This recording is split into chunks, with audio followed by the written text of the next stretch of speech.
Hello, friends. Welcome to today's episode of Say Something Sanitya. So, today we have a very really talented musician with us. He's young, he's just 20, and he's already released a music album.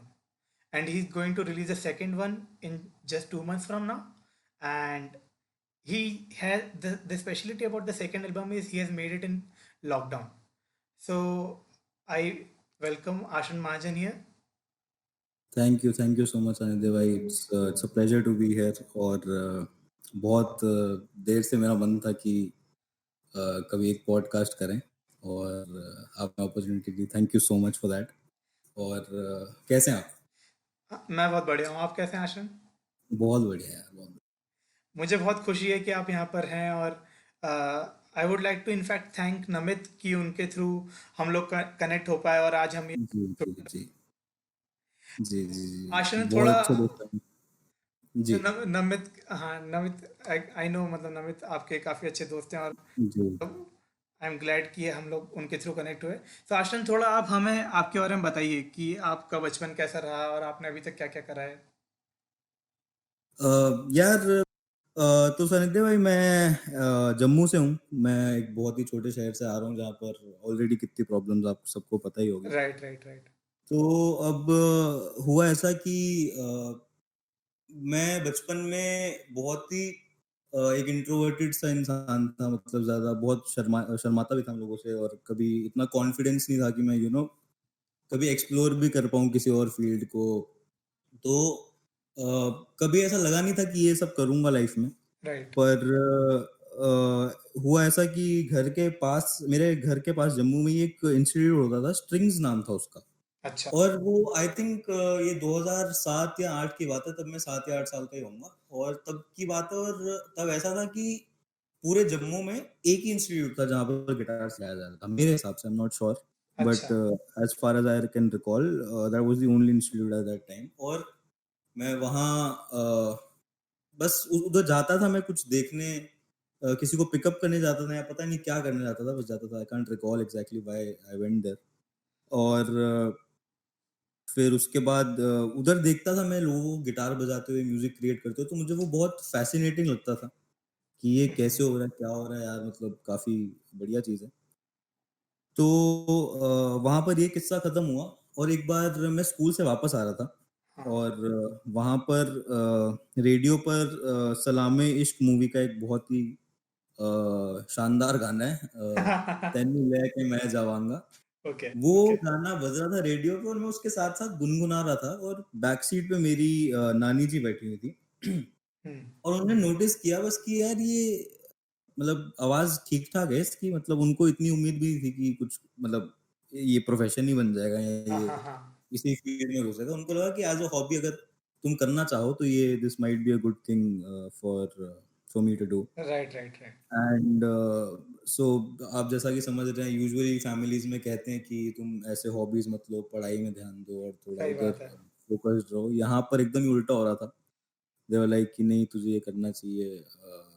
तो मैं जिस institute की बात कर रहा था मैं वहां पर ही गया और कुछ नहीं करता था। मैं वहाँ एक एक घंटा बैठे रहता था कि बस मैं जाऊं और मुझे कोई लेने आ जाए, क्योंकि इतनी शर्म आती थी तब, इतनी इंटिमिडेशन होती थी, क्योंकि लोग बहुत बेहतर बेहतर बजा रहे थे मेरे से। और काफी बड़े भी थे, चलो वहां पर। बट ये ऐसा ही कुछ हुआ। उसके बाद फिर मैंने होम ट्यूशंस लगाई जब नहीं मैं एडजस्ट कर पाया वहां पर। तो होम ट्यूशंस लगाए गिटार की। बट अब वो सब ऐसा लगता है कि वो एक बस छोटा सा किस्सा बनकर रह गया, क्योंकि जितना मुझे लगता है, जितना मैंने ग्रो किया, जितना सीखा है, वो पिछले 3 से 4 साल में है। वो बस एक वो जो पिछले 10 साल थे, 7 साल की उम्र से 17 साल की उम्र तक का जो ये एक फेज था, ये सिर्फ एक मेरे दिमाग में बस एक फेज था ये, जिसने मुझे बताया है कि हाँ तुझे इसी डायरेक्शन में जाना है, यही करना है। Even if it's not for the money और for the fame, it's just that एक अलग कनेक्शन है मेरा यार, मतलब म्यूजिक के साथ। पता नहीं वो इन उन 10 सालों के वजह से बना या इन 4 सालों की वजह से बना, I I have no idea, but कुछ ऐसा रहा है बचपन तो। Right, right, right. So I think मतलब ये फैमिली का पुश ही था, मतलब इनफैक्ट नानी जी का पुश था कि आपने म्यूज़िक परस्यू करा और मतलब उनकी वजह से आपको म्यूज़िक सीखने को मिला और आपको लगा कि म्यूज़िक इज़ योर कॉलिंग। तो जैसा कि आपने बताया कि आप 17 तक मतलब जम्मू में ही थे और जी, आपका मतलब होम ट्यूटर आते थे आपको गिटार सिखाने। तो उसके जी। बाद जब आप मुंबई मूव करा आपने उसके बाद, तो जी, जी, जी। आप फेज़ बताएँगे कि मुंबई मूव करना कैसा था और वहाँ पे जाके आपको कितना बदलाव लगा आपकी म्यूज़िक में और आपकी लर्निंग्स में? तो यार मुंबई का जो चैप्टर था वो तो बहुत ही अलग था क्योंकि यहाँ पर भी मैंने बहुत ही एक वियर्ड हरकत की। 12th जो माना जाता है कि सबसे क्रूशियल क्लास होती है, मैंने वहाँ पर ही डिसाइड किया कि 12th में ही मैं मूव करूँगा मुंबई के लिए। ओके। और आई थिंक मैं कुछ, हाँ, मतलब मैंने 11th पास किया और 12th जैसे ही आई, आई हाँ, हाँ। Decided that I am gonna move to Mumbai and I am gonna join a music school जिसका नाम था ट्रू स्कूल ऑफ म्यूजिक। वो मुंबई में लोअर परेल में है। अच्छा। तो मैंने वहाँ पर सीखना शुरू किया, कुछ 6 से 8 महीने के करीब कुछ मैंने वहाँ से सीखा। मतलब वो that was my initial learning experience professionally in terms of music, hmm, hmm, दो हुँ। 6 मंथ्स। एंड वो वहाँ की जर्नी भी बहुत इंटिमिडेटिंग थी क्योंकि अगेन जम्मू में तो चलो फिर भी अभी थोड़े बेसिक म्यूजिशियंस है, वहाँ पर प्रोफेशनल मनी मेकिंग म्यूजिशियंस जिनका एक्चुअली में प्रोफेशन ही ये है, जो right. You know they are making their money and their earnings just through music. So it हुँ, was हुँ, हुँ। even more intimidating, but then again, a lot of people, कुछ ऐसे भी लोग थे जिन्होंने बहुत ही ज्यादा वो किया है, हेल्प किया मुझे इस फील्ड में घुसने के लिए, क्योंकि जब तक मैं जम्मू में था मुझे लगता है मुझे इंडी म्यूजिक का कॉन्सेप्ट भी नहीं पता था। ओके। मुझे पता नहीं था कि लोग अपने खुद के गाने बनाते भी हैं। मुझे बस यही लगता था कि एक बस एक इंडस्ट्री है बॉलीवुड और वही सबका एंड गोल है। अच्छा। और ये मुझे लगता है अभी भी जो छोटे शहरों के लोग हैं शायद अब तो आई थिंक एक वेव आ चुकी है जो काफी लोगों को people know about indie right, music. Right, right, right, But back in 2016, 2017, I feel a lot of people didn't even know that, there's an alternative to Bollywood. So right, I right. for sure did not know that. And once I got there, I got to know कि अरे ऐसा भी कुछ कर सकते हैं, लोग अपने गाने भी बनाते हैं। तो ओशो जैन को आप जानते ही होंगे। हाँ, हाँ, हाँ। उन्होंने वो और मैं सेम बिल्डिंग में रहते थे यार। तो ओके। इनफैक्ट अभी भी हम सेम बिल्डिंग में ही रहते हैं, बहुत अच्छे दोस्त हैं मेरे। अच्छा। तो उन्होंने एक गाना बनाया था उस टाइम पर, मखमली कर कर। तो जब वो गाना बन रहा था ना, हाँ that जी। was my initial exposure to indie music, that okay, this guy has written this song, this okay. guy has recorded this song, and this guy is putting his own music out there, which is in no in no ways related to Bollywood music.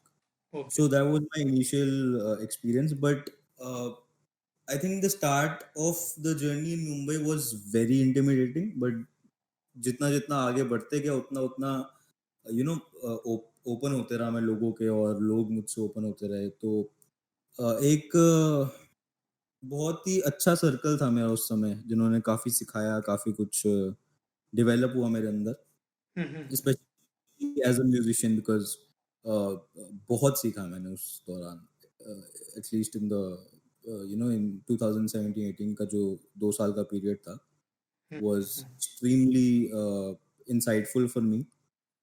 तो और अभी भी आज की date में, मतलब मैं जम्मू में हूँ, मैं वापस कल, at the time of recording मैं कल मुंबई जा रहा हूँ। तो I can't wait to be back in Mumbai. मुझे एक अलग प्यार हो गया उस शहर से, जो राइट, राइट, राइट। मतलब आप भी मुंबई पढ़े हैं तो मुझे लगता है you completely relate to this. If you go to हाँ जी, हाँ मुंबई, जी, इट्स हाँ जी। एक अलग ही फीलिंग है उस शहर की। तो I can't wait to get back there and make some more music. और मेरे हिसाब से मेरी जर्नी काफी अच्छी और स्मूथ, और मतलब कोई इसमें कोई बहुत ही हीरोइक स्टोरी तो नहीं है यार कि ये ओवरकम किया, ऐसा नहीं। बट मजा राइट, आया, राइट, राइट। ओवरऑल मजा आज भी आ रहा है। Right, right. नहीं, ज़रूरी भी नहीं है कि एक स्ट्रगल वाली स्टोरी हो, मतलब हो सकता है लोगों की स्मूथ गोइंग स्टोरी भी होती है यार। हाँ, मतलब बहुत लोगों ने ऐसा बना लिया कि मुंबई आ रहे हो तो तुम स्ट्रगल ही कर रहे हो, ऐसा नहीं है यार। मतलब if you find the right people and if you are doing the right thing, I don't feel, there of course struggle है, बट आई डोंट फील कि इतना तुम्हें, जितना उन्होंने ऐसा एक हाइप बना। मुझे एक हाइप बना दिया है जितना, कि मुंबई में अगर तुम आर्ट की फील्ड में जा रहे हो, फिर going there to become an actor, if you're going there to become a singer, if you're trying to get into the so-called industry, Right. you have to struggle. That's not the case. There are a lot of things that you can do if you don't even get into the industry.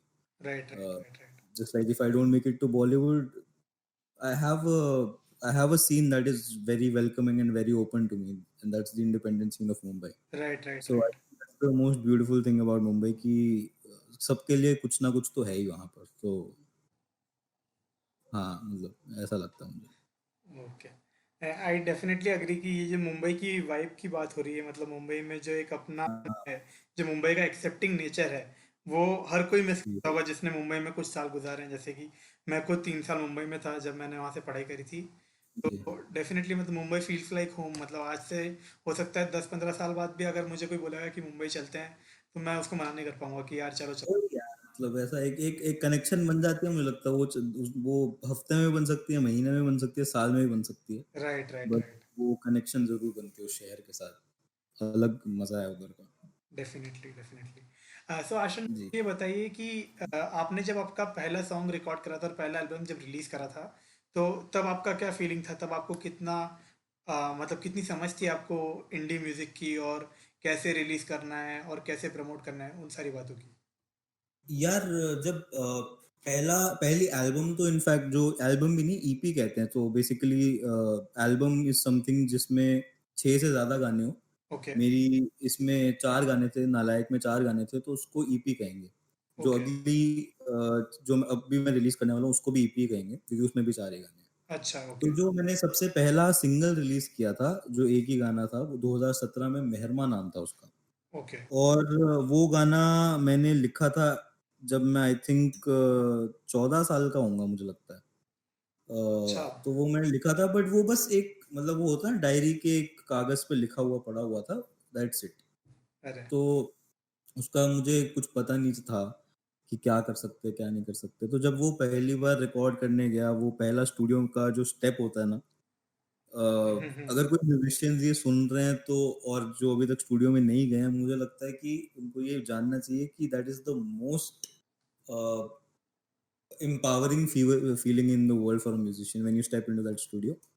uh, and when you're doing it for the first time, like I was doing it for the first time back when I was recording Mehrma, तो एक ऐसी इतनी empowering feeling आई थी कि okay, I have written a song.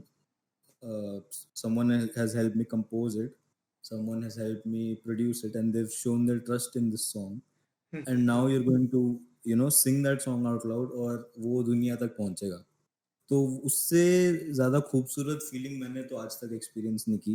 क्या of course, जब जब release और प्रमोशन की बात आती है तो उससे ज्यादा इंटिमिडेटिंग चीज भी आज तक कभी फेस नहीं की थी. बात! But the recording process was very very smooth, very empowering, like I said, and very, मतलब वो अपने आप में एक अलग एक्सपीरियंस था यार. मतलब पहली बार का तो is just unreal. But then again, जैसे प्रमोशन प्रमोशन की बातें थी, तो वो सब मैंने कभी सोचा ही नहीं था कि ये सब होता है, कि प्रमोट करना पड़ेगा, ये करना पड़ेगा, वो करना पड़ेगा. तो इतना नॉलेज नहीं था उस टाइम पर. हाँ हाँ। I was barely 17 at the time, so I didn't even care about the views and the likes at that time, to be honest. Right right मुझे राइट बस राइट। यही खुशी थी यार, अपना गाना निकल गया. कहाँ, क्योंकि मैं जब मुंबई आया था ना, तो मेरा सोल गोल ही ये था कि यार, एक 4-5 कवर कर कर यूट्यूब पे डालने हैं. मेरा और ओके। कोई पर्पस ही नहीं था लाइफ में. मतलब ये था कि बस 4-5 कवर डालेंगे और भयंकर फेमस हो जाएंगे उसी से.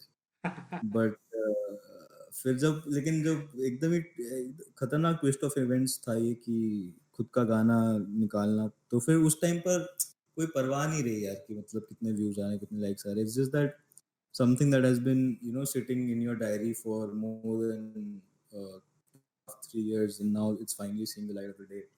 वो अपने आप में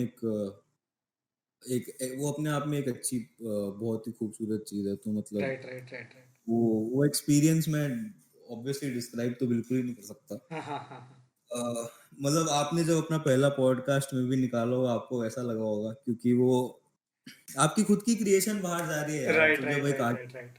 अपना आर्ट दिखाता है, एक सिंगर अपना गाना सुनाता है, एक फिल्म मेकर जब अपनी मूवी बनाता है तो वो जो क्रिएशन जब बनती है तो आप एक पॉइंट पे छोड़ देते हो केयर करना कि कितना व्यूज आए हैं, कितने लाइक्स आए हैं। ठीक है यार, डेफिनेटली देखेंगे राइट। अभी, एंजॉय करेंगे मोमेंट। वो सपना सच होने वाला जो मोमेंट होता है कि ये मैंने सोचा था कभी करेंगे और आज करने को मिल रहा है, तो वो जो फीलिंग है वो डेफिनेटली हम शब्दों में बयान नहीं कर सकते। पर मेरे लिए और वियर्ड था और वियर्डली सेटिस्फाइंग था क्योंकि ये कभी सपना था ही नहीं ना। ये तो एक ऐसा था कि ये तो चलो चांस चांस से हो गया कि चलो किसी से मिला, इंडी के बारे में पता चला, इंडी म्यूजिक के बारे में।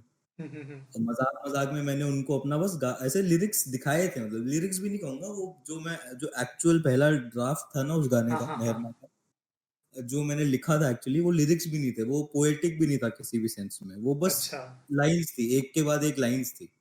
तो मैंने वो किसी को पढ़ाया, किसी ने उसको ट्वीक कर कर सही किया, और किसी ने अपना टाइम निकाल कर उसको रिकॉर्ड किया, सॉरी उसको प्रोड्यूस किया, और फिर किसी ने उसको उस पे गिटार्स बजाए, किसी ने ड्रम्स बजाए। तो इतने लोगों ने जब अपना कोलैबोरेटिव एफर्ट डाला उस चीज में तो वो इतनी खूबसूरत चीज होती है कि यार नहीं एक्सपीरियंस कर सकते, बयां कर सकते हो एक्सपीरियंस। डेफिनेटली डेफिनेटली जब लोग आपके ऊपर भरोसा दिखाते हैं तो आई थिंक इससे अच्छी कुछ फीलिंग हो नहीं सकती है दुनिया में। बिल्कुल बिल्कुल बिल्कुल, क्योंकि पहला गाना था तो आई थिंक इस गाने में किसी ने मेरे से no one asked for the fee और the payment as well for themselves. अच्छा। It was just the fact that people had shown that amount of trust in the song and considered the fact that okay, this guy is just 17 and he's trying to release a song। तो इतना खूबसूरत चीज था ये पूरा। मेहरमा तभी बहुत special है मेरे लिए क्योंकि वो हर हर पहला एक्सपीरियंस मुझे इसी गाने के साथ मिला था। अच्छा। तो इसलिए, और जो नालायक जब आई थी, जब पहली ईपी की बात आप कर रहे थे, हाँ तो जी हाँ जी। उसमें ईपी तब तो बस यही था यार, तब एल्बम तो एक सपना था, that is definitely there, album was actually a dream. मेरे जहन में अगर कोई दो चीजें ऐसी थी जो मुझे लगता था कि यार इस लाइफ टाइम में अचीव करनी ही करनी है एज अ म्यूजिशियन, हाँ वो जी। था कि एक ईपी निकालनी है या एक एल्बम निकालनी है और टूर करना है। अच्छा। ये मतलब जगह जगह अपने गाने सुनाने, और ये दोनों चीजें मैंने पिछले साल कंप्लीट कर ली। अरे क्या। तो हाँ, तो ये मेरे लिए मतलब last year was touch wood a very good year for me. तो हाँ, ईपी के बारे में बात करते हैं, बताइए। तो हम लिसनर्स को बता दें पहले ईपी के बारे में। तो ईपी बेसिकली एक्सटेंडेड प्ले है। तो जैसा कि आशन ने बताया, ईपी सिंगल गाना जो जो सिंगल के नाम से जाना जाता है, सिंगल और एल्बम के बीच में लाई करता है। तो एल्बम में यूजुअली जैसे 6 या उससे ज़्यादा गाने होते हैं, तो ईपी में हाँ, यूजुअली 2 से 5 गाने के बीच में रहते हैं। ये स्टैंडर्ड सेट किया हुआ उन्होंने ऐसा अभी। Right right right. So Ashran, आपका एक मेजर ब्रेक लास्ट ईयर ये भी था कि आपने रघु दीक्षित के साथ परफॉर्म करा, तो आप उसके बारे में कुछ बताना चाहेंगे? हाँ, तो रघु सर मेरे बहुत बड़े इंस्पिरेशन रहे हैं क्योंकि अ, मैं उनको काफी देर से फॉलो कर रहा था वैसे तो, मतलब, और वो मुझे बहुत एक्सीडेंटली मिले थे एक जगह, एक्चुअली वो मुझे एक फ्लाइट में मिले थे। अच्छा। मुझे इनफैक्ट जितने भी म्यूजिशियंस मिले हैं मुझे फ्लाइट में मिले हैं। मुझे एक बार प्रीतम चक्रवर्ती मिला था, वो भी फ्लाइट में मिला था। अरे क्या। और मुझे एक बार रघु दीक्षित सर मिले थे, वो भी फ्लाइट में मिले थे। तो हुआ क्या था कि मैं उनसे ऐसे ही बातचीत कर रहे थे और एक बड़ा अच्छा बॉन्ड बन गया था मेरा और रघु सर का पिछले एक एक आध साल में। ओके। और उन्होंने like he was really there for me throughout everything. So like you don't expect celebrities to be right right right. very attentive to you or answer your questions, but he was just the complete opposite. He was answering the most basic and the most ridiculous questions that I have had। और तो जैसे मैंने जब EP निकाली थी तो काफी गानों के लिए उन्होंने मेरे को ऐसा भी कहा था कि you should have done this, you should have done that. अच्छा। एंड एंड व्हेन जब गाना अच्छा था, जैसे गोरिया के लिए उन्होंने स्टोरी तक भी डाल दी थी। अरे क्या। तो मुझे नहीं लगता कि वो कोई एक नॉर्मल चीज है यार, मतलब वो बहुत ही हम्बल डाउन टू अर्थ इंसान है वो। हम्म। और लास्ट ईयर मुंबई में महालक्ष्मी रेस कोर्स में उनका एक शो था, तो उनके लिए बैकिंग वोकल्स किए थे तब। अरे क्या बात। And that was an unreal experience. There were like I think 300 350 people there, और हम क्लोजिंग एक्ट थे, हम आखिरी परफॉर्म कर रहे थे। और वो उनको उनका एक गाना है अंबर, पता नहीं आपने सुना या नहीं। पर अच्छा। उनका एक गाना है Ambar, that is my most favourite song of all time, one of the most favourite song of all time मेरे हिसाब से। और वो लाइव सुनना बैक स्टेज से, सो लाइक स्टेज के पीछे थे हम, क्योंकि उस हाँ, हाँ, गाने में हाँ। बैकिंग वोकल्स नहीं करने थे। वो लाइव सुनना एक अलग ही फीलिंग थी, मतलब मुझे लग ही नहीं रहा था मैं उस मोमेंट में हूँ। क्या बात! वो और मतलब जब तुम स्टेज पे भी, जैसे मेरे को as an indie artist, the most people you expect on the other side of the stage are not more than 20, 25, 30 हाँ, at right, right, right. Max. यहाँ एकदम से 300 लोग तुम्हारे सामने खड़े हैं, तो बहुत ही फटी थी, बहुत ही ज्यादा फटी हुई थी एक टाइम पे। और but at the same time वो ऐसा एक्सपीरियंस था कि अरे तुमने ये भी कर लिया, चलो, क्योंकि ऑब्वियसली एक गोल भी था ये कि यार रघु सर से अगर तुम जानते हो तो उनके साथ कभी परफॉर्म करने का मौका भी मिले। Right, right, right. तो unreal, unreal, last year in itself मुझे लगता है हैज बीन अनरियल। बहुत ही अच्छी बात है, बहुत ही अच्छी बात है। आई एम हैप्पी कि मतलब आपको करियर की शुरुआत में ही इतनी अच्छी अपॉर्चुनिटीज़ मिल रही है और आप मतलब उन पे खड़े भी उतर रहे हैं। इनफैक्ट मतलब रघु सर भी आपसे काफ़ी खुश होंगे, तभी उन्होंने आपको उनके साथ परफॉर्म करने का मौका दिया। बिल्कुल, मतलब वो भी खुश थे। हमने बढ़िया रिहर्सल्स की थी एक दिन पहले, मुझे याद है, वो मेरे घर आए थे मुंबई में और हमने रिहर्सल्स की थी। और अगले दिन पूरे दिन मतलब उनके साथ ही बैठे हुए थे। उन्होंने भी just treat, he was just the nicest person, he invited us back stage, gave us all the, there's an all access artist pass, तो हम ओके। कुछ भी खा सकते हैं, कुछ भी कर सकते हैं, कुछ भी देख सकते हैं। अच्छा, अच्छा, We were अच्छा। free to do anything, and it was all because of him. So he's just the sweetest guy. He's just a wonderful guy, and I really look up to him. He's been one of मेरे music में भी उनका बहुत influence है। अगर आप गोरिया सुनोगे तो कहीं ना कहीं लगता है कि वो शायद उनसे इन्फ्लुएंस्ड है, और मैं right, right, right, I right. Genuinely don't, I don't mind that to be honest, क्योंकि हाँ मतलब एक अगर इंस्पिरेशन है तो उनकी अगर झलक आ गई तो उसमें कुछ बुरी बात नहीं है मेरे हिसाब से। बिल्कुल सही, बिल्कुल सही। Although a lot of people might not agree with this, but मेरे को लगता है कि ठीक है, if I am being inspired by someone, then what's the harm in that? सही बात है। आ, जी। जैसा कि आपने बताया कि मतलब आप रघु सर से इंस्पिरेशन ड्रॉ करते हैं और आपका हम्म। म्यूजिक उनसे इन्फ्लुएंस्ड है। तो हम्म। आपने मुझे बताया था कि आपके जो राइटिंग है, आपकी जो लिरिक्स हैं, वो आप उसके लिए आप काफ़ी रिलेट करते हैं, काफ़ी इंस्पिरेशन ड्रॉ करते हैं पोएम्स से और शायरियों से। किताबों से, जी जी, थोड़ा बताएंगे किताबों उसके से। बारे में? तो किताबें, मेरे को ये भी एक आदत पड़ी थी, आई थिंक आज से 2 साल 2.5 साल पहले। मुझे इंट्रोड्यूस किया हिंदी और उर्दू लिटरेचर में 2 लोगों ने, 3 लोगों ने इनफैक्ट। समीर राहत कर एक बहुत शानदार म्यूजिशियन है, ओशो जैन ऑफ कोर्स, हाँ जी। और दीपक यादव एक मेरे बहुत अच्छे दोस्त हैं। तो अच्छा। इन्होंने मुझे इंट्रोड्यूस किया इस हिंदी उर्दू लिटरेचर वाले जोन में। और हाँ मतलब एक्सपीरियंस, मैं उनसे इंस्पिरेशन, तो मतलब उनसे इंस्पिरेशन इस सेंस में मिलती है कि मुझे लगता है जो आप, आई थिंक, कुछ अ, सालों में सीख पाओगे ना, जो आप नॉलेज कुछ सालों में गैदर कर पाओगे, हाँ जी। कुछ चीजें होती हैं जो आप उनके एक एक शेर से या एक एक नज्म से या एक एक गजल से समझ सकते हो, अगर आप वो माइंडसेट रखो तो। Right, right, right. क्योंकि वो इतनी गहरी गहरी डीप बातें कहे जाते हैं कि वो कभी कभी लगता है कि, और वो एक चीज ये भी बहुत लगती है मुझे कि कभी कभी वो जो आप फील कर रहे होते हो ना, एग्जैक्टली उस चीज पे आप एक नज्म या एक शेर या एक गजल पढ़ लेते हाँ। हो, और वो फिर आपको लगता है अरे यार ये मैं क्यों नहीं लिख पाया, मैं भी तो सेम ही चीज फील कर रहा हूँ। तो फिर वहां से एक बहुत ही अमेजिंग सी एक इंस्पिरेशन मिलती है कि चलो, आर्ट कैसा भी है, उन्होंने भी सोचा थोड़ी होगा कि यार हमारे पन्ने छपेंगे इतने ज्यादा, हाँ, हाँ, उनने हाँ। भी लिख दिया होगा बस मजे मजे में। तो वो एक ऐसा होता है कि उससे एक फ्रीडम मिल जाती है कि यार चलो जो भी है कर लेंगे, मतलब जो भी है अच्छा ही है आज की डेट में। राइट, क्योंकि आजकल राइट। वैसे ही बहुत ज्यादा इन्फ्लुएंसर्स है, बहुत ज्यादा ही मतलब गिटार विटार बजा रहे हैं लोग। हाँ, हाँ। इसको थोड़ा डर भी लगता है यार, ये सभी गिटार बजाएंगे तो हम क्या करेंगे, ऐसा भी लगता है कभी कभी, पर ठीक है।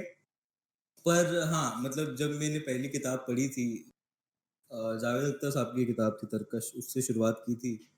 फिर उसके बाद मैं आहिस्ते आहिस्ते थोड़ी और मिच्योर और थोड़ी और डिफिकल्ट किताबों की तरफ पढ़ते रहा तो मैंने पीयूष मिश्रा पढ़ना शुरू किया। फिर मैंने एक कंपाइलेशन थी हिंदुस्तानी गज़लें और पाकिस्तानी शेरों की, अच्छा। तो मैंने वो 2 किताबें पकड़ ली थी यार। फिर मैंने उनसे शुरुआत की, फिर उनमें से जो मेरे फ़ेवरेट निकले थे ना, हाँ जी। उनकी किताबें मैं एक-एक कर कर निकालने लगा। निदा फ़ाज़ली साहब हो गए, अच्छा। राहत साहब से तो मेरे को मोहब्बत है सच्चे दिल की, और राहत इंदौरी साहब और जॉन एलिया साहब, और मतलब ये कुछ, मतलब ये इन लोगों ने मतलब उतनी आज जी लिया है, मुझे लगता है इन लोगों ने उतना जी लिया जितना हम शायद 2 लाइफ टाइम में भी ना जी पाएँ। तो बिल्कुल, बिल्कुल। बहुत ही ज़्यादा इन्फ्लुएंस इन्फ्लुएंस मतलब म्यूज़िक में नहीं है बट लाइफ में डेफ़िनेटली है। ओके। जी। और तो फिर आप मतलब आपका खुद का राइटिंग प्रोसेस बताएँगे कि मतलब आप कैसे, मतलब आपको अगर थॉट्स आते हैं तो आप कैसे उनको पेन डाउन करते हैं? मतलब क्योंकि ये काफ़ी डिफ़िकल्ट प्रोसेस है, मतलब जैसे सोचते काफ़ी लोग हैं, कुछ लोग, बहुत लोगों की एक काफ़ी रिच इमेजिनेशन होती है लेकिन वो उसको पेपर पे नहीं रख पाते हैं या फिर पेन डाउन बिल्कुल, कर पाते हैं। बिल्कुल, तो उसके बारे बिल्कुल, में थोड़ा बिल्कुल। बताएँगे? मेरा जितना भी प्रोसेस रहा है ना आज तक, मेरा हर चीज़ हिट एंड ट्रायल मेथड रहा है। मतलब मेरा कभी ऐसा नहीं था कि अ, चलो आज इस फीलिंग के बारे में लिखते हैं, कभी ऐसा नहीं हो पाया। टू डेट अच्छा। मैं बहुत कोशिश करता हूँ कि ऐसा हो पाए, नहीं हो पाता ऐसा। अ मेरा प्रोसेस यूजुअली हमेशा ऐसा रहा है कि कोई एक शब्द होता है, कोई एक लाइन होती है, या हुँ, हुँ। कोई एक गिटार का की धुन होती है बेसिकली, हुँ, हुँ। प्रोग्रेशन। वो अपने आप डिक्टेट करती है कि गाना कहाँ जाना चाहिए, यहाँ जाना चाहिए या वहाँ जाना चाहिए। मतलब टेक्निकलिटीज़ में तो ऑब्वियसली नहीं घुस सकते। बट एक परसिस्टेंट फीलिंग होती है मेरे हिसाब से। जैसे अगर मैं 1 हफ्ते से कुछ फ़ील कर रहा हूँ, if I am feeling blue, if I am feeling low, if I am feeling lonely, that feeling will just stay inside of me. That feeling will not come out if I'm just sitting there and uh, you know trying to get it out. It won't happen like that for me at least. Hmm, hmm. There's just this one moment of vulnerability, complete vulnerability. एक moment मिलता है मुझे जिसमें मैं लिख लेता हूँ वो एक लाइन या वो एक शब्द या वो एक स्टार्टिंग पॉइंट मिलता है मुझे, मैं ऐसा कहूँगा। जैसे मेरा गाना है हूँ भी या नहीं, ओके, वो गाने में क्या पूरा क्या कहते हैं, उस गाने का पूरा मतलब ही ये है कि मैं एक इंसान से प्यार करता हूँ, क्या मैं हाँ जी। उसकी दुनिया में एग्जिस्ट भी करता हूँ या नहीं। अरे! ये फीलिंग अब मेरे दिमाग में परसिस्टेंट थी फॉर मे बी मंथ्स और may be even for a year.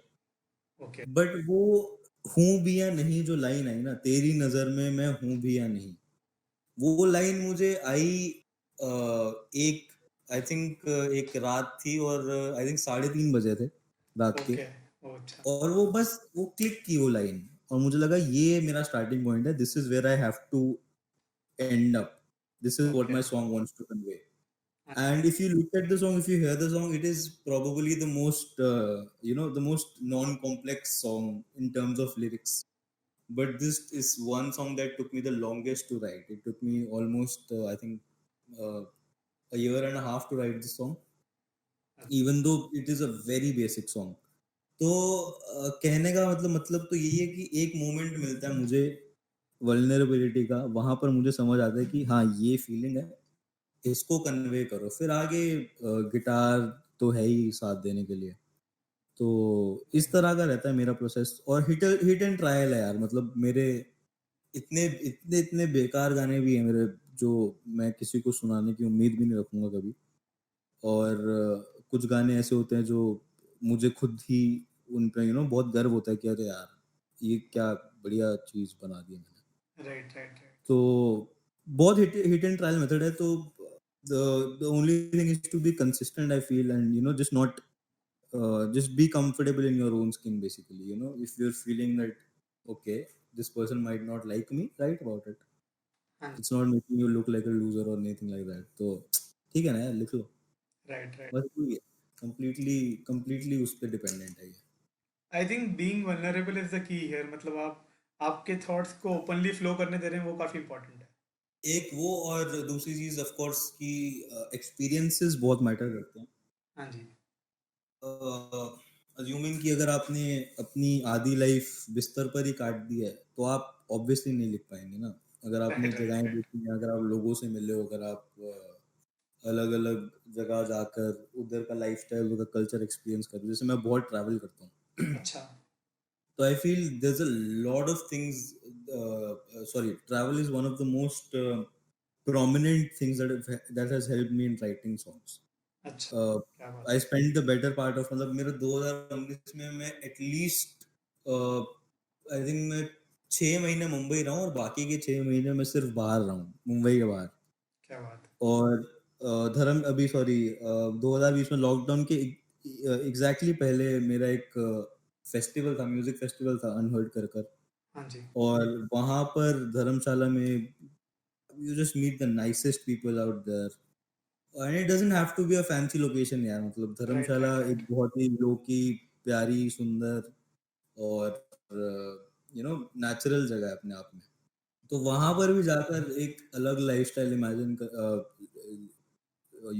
जीना अपने आप में एक बहुत बड़ा एक्सपीरियंस है। तो एक तो वल्नरेबिलिटी और एक्सपीरियंसेस को एक्चुअली किताब में या अपने जहन में लिख पाना कि हाँ ऐसा ये चीज मैंने जी है, वहां पर I think song writing process मेरे लिए शुरू होता है।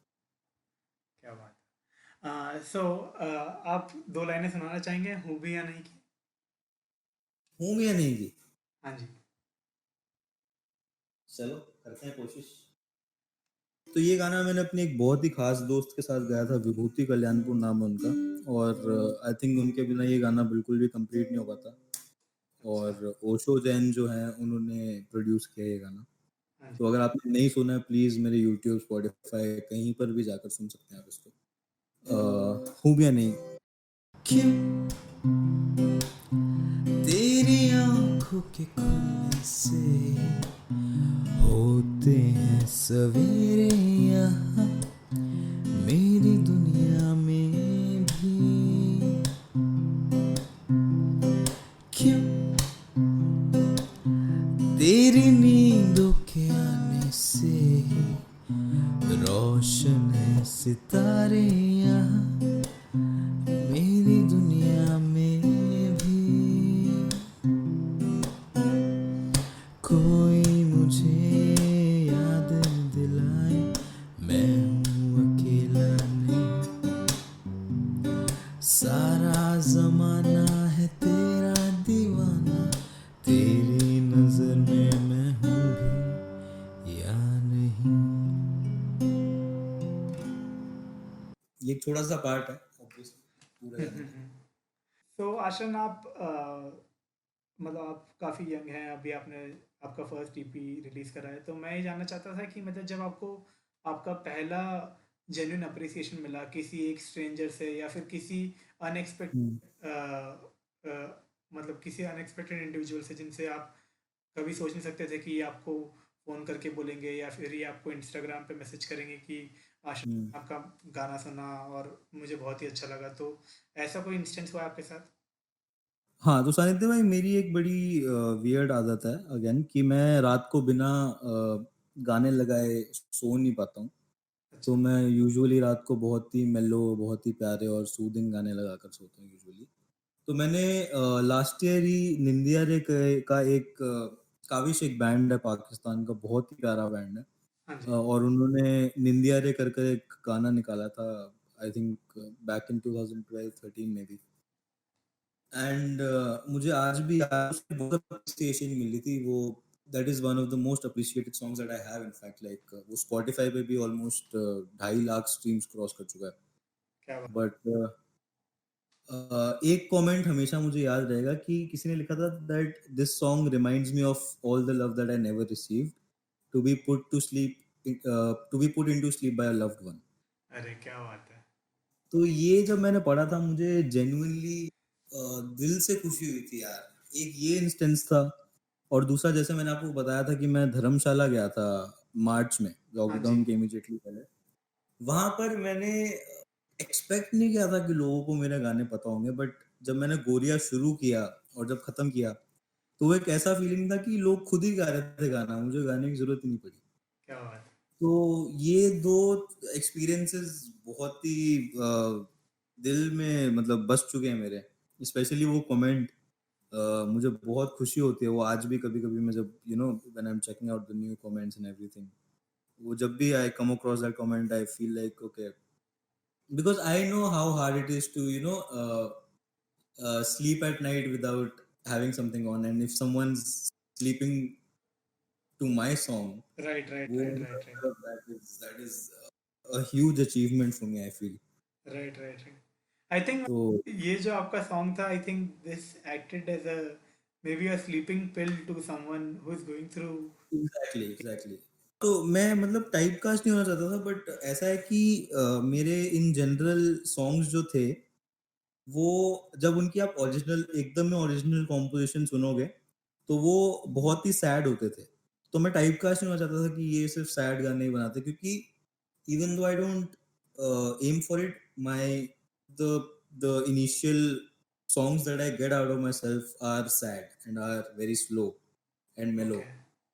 तो आई थिंक मुझे लगता है कि I have been fed so many sad and slow and mellow songs that अब वो ही निकलता है मेरे अंदर से।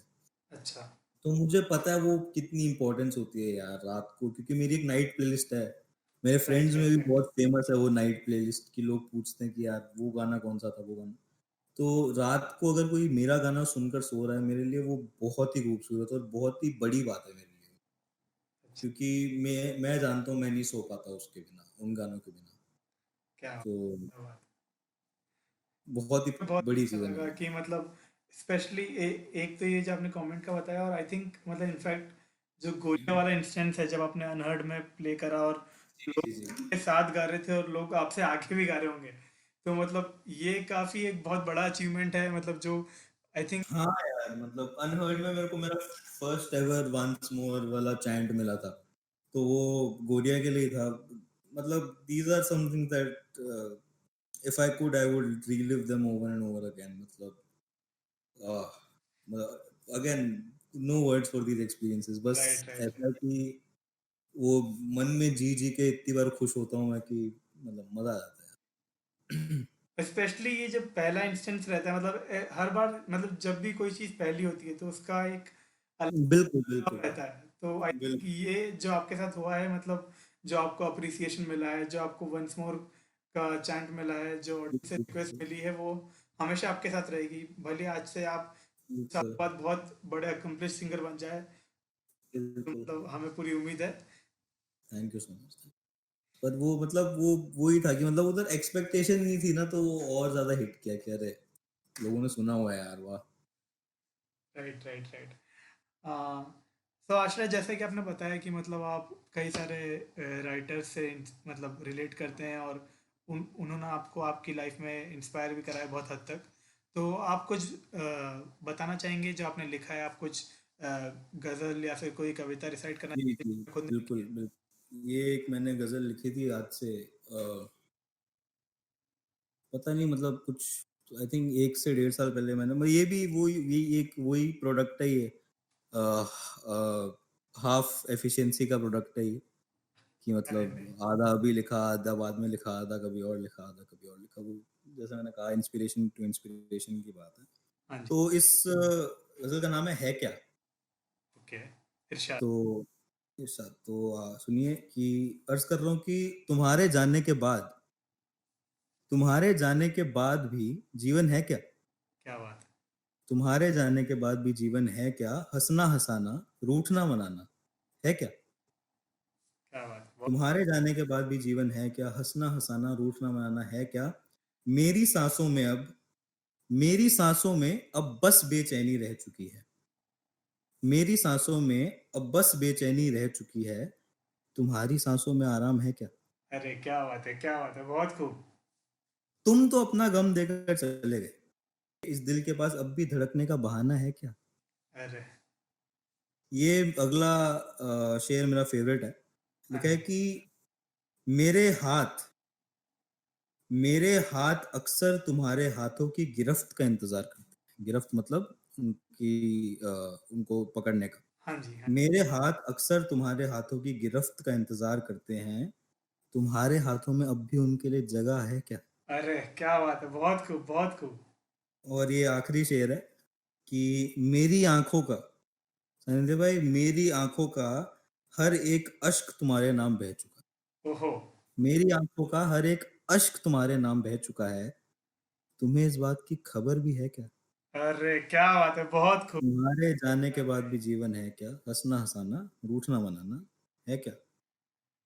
बहुत तो ये एक आशा भाई, बहुत गजल खूब। थी।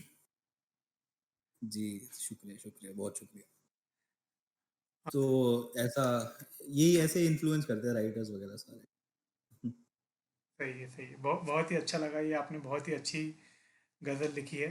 अ, आश्रय भाई, आप मुझे बता रहे थे कि आपकी नई ईपी रिलीज़ होने वाली है, तो आपने बोला कि वो पूरी लॉकडाउन में बनी है, तो आप उसके बारे में थोड़ा बताएंगे कि वो कैसे अलग है।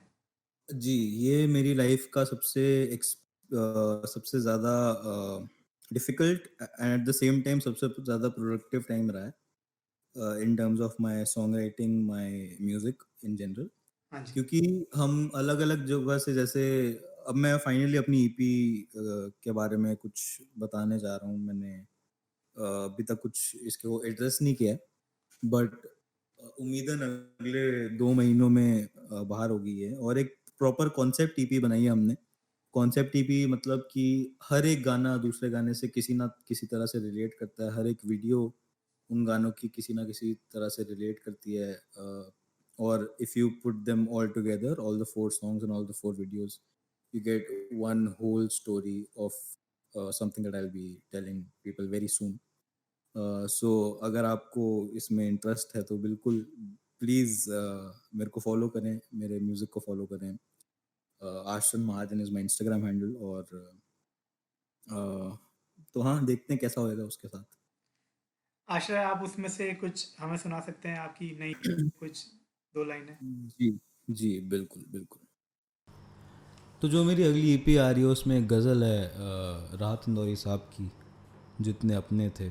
उसके बोल है, जितने अपने थे सब पर आए थे, हम हवा को गले लगाए थे।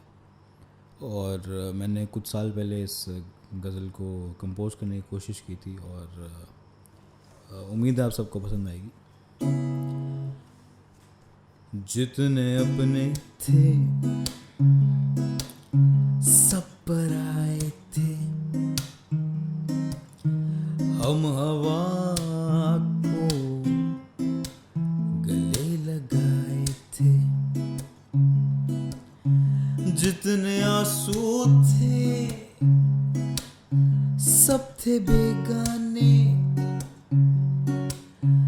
जितने मेहमान थे बिन बुलाए थे, जितने अपने थे ए, हे,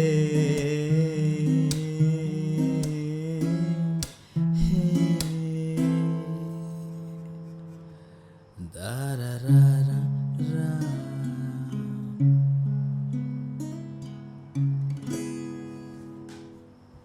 सो Ashray, this brings us to the last question.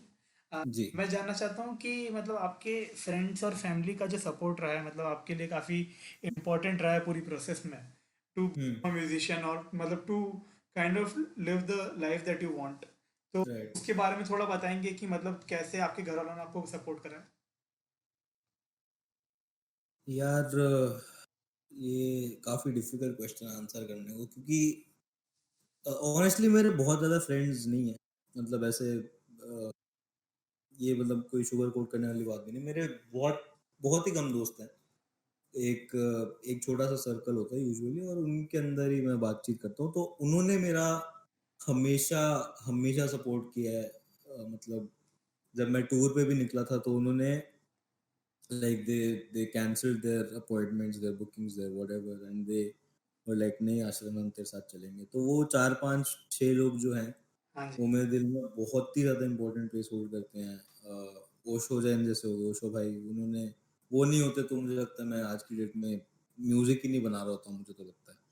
तो he is a huge factor in my life, and I absolutely love him. और जो मेरे बैंडमेट्स हैं, दे trusted me with their their skill set, they've trusted my songs, they've trusted my performing ability.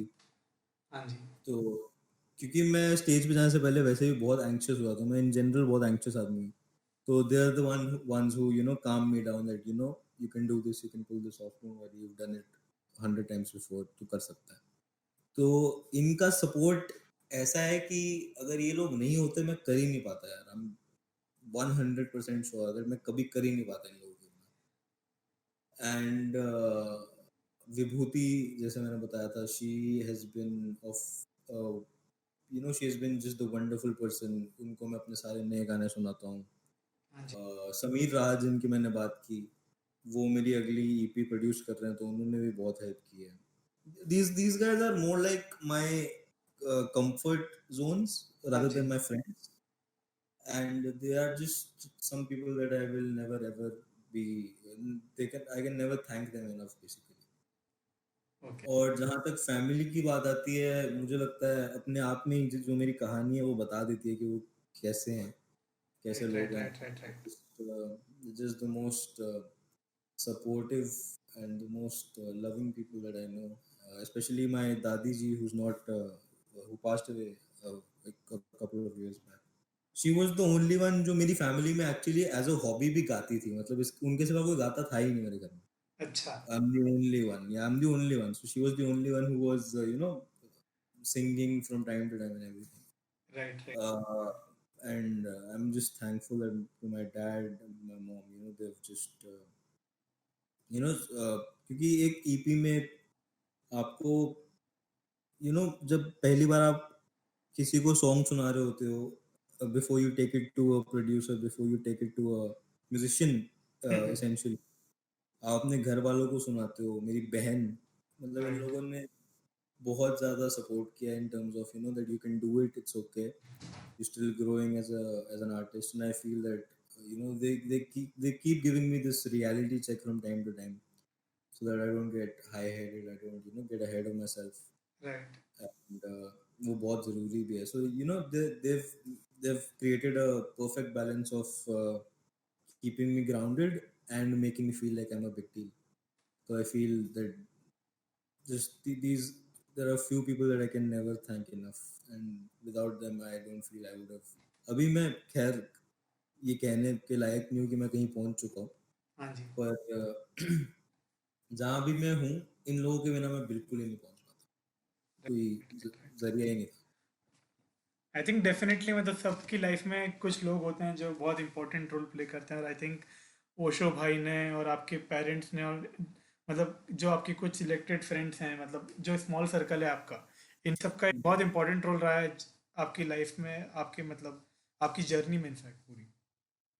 बिल्कुल, in fact मैं भूलने से पहले नमित का भी बहुत थैंक यू बोलना चाहता हूँ उनको भी, बिकॉज अगर मैं कभी कभी ऐसा होता है कि मैं अगर कोई गाना मम्मी पापा को भी सुनाने में भी थोड़ी शर्म आती है कभी कभी, तो he is the first person that I send the song to, he is the first person that I send my recorded songs to. EP के टाइम पर अभी जो नई ईपी बन रही है, तो जो भी कुछ तैयार होता है सबसे पहले मैं उसको भेजता हूँ, क्या बात। And he is just the most helpful person that I know.